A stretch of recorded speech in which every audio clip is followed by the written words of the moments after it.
రాత్రంతా శ్రమ పడ్డారటండి. సముద్రం నిండా చేపలున్నవి అమ్మా, సముద్రం నిండా చేపలున్నవి. వారు చేపలు పట్టడంలో మంచి ఆరి తేరిపోయినటువంటి నిపుణులు వారు.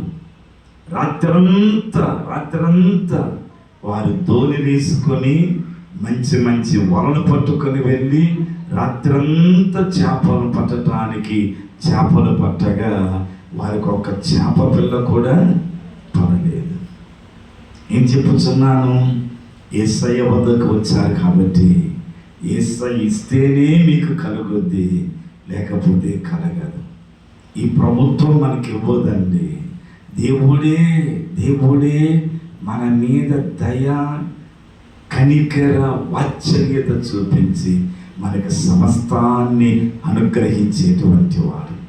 మన నిమిత్తం, మీ నిమిత్తం ఒక్కొక్కరికి ఏమేమి అవసరమో అవసరాలన్నీ ఆ పరమ తండ్రి ఆకాశ మండలమందు, భూమి యొక్క ఈ ఆక్సిజన్, ఈ వాయు మండలములో, సముద్ర జలాలలో ఆయన గంపలుగా, గుట్టలుగా, కొండలుగా పేర్చి పెట్టారట. చప్పట్లు కొట్టి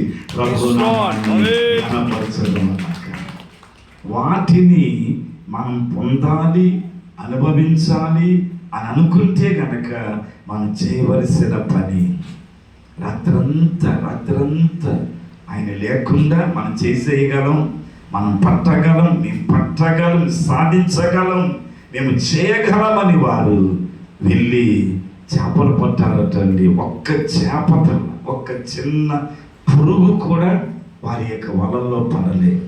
అప్పుడు యేసయ్య వారి దగ్గరికి వెళ్ళి వారిని పలకరించి వారిని అడగగా వారు ఏమీ లేదు అని చెప్పారటండి. అప్పుడు యేసయ్య అన్నారు, మీ దోణికు కుడి ప్రక్క మీ వల వేయుడి. ఆలోచన చేయండి.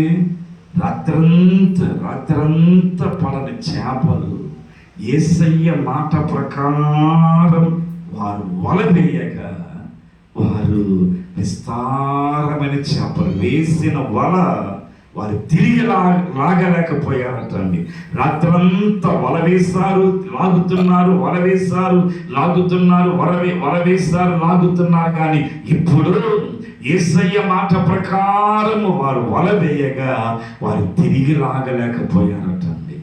157 రకాల చేప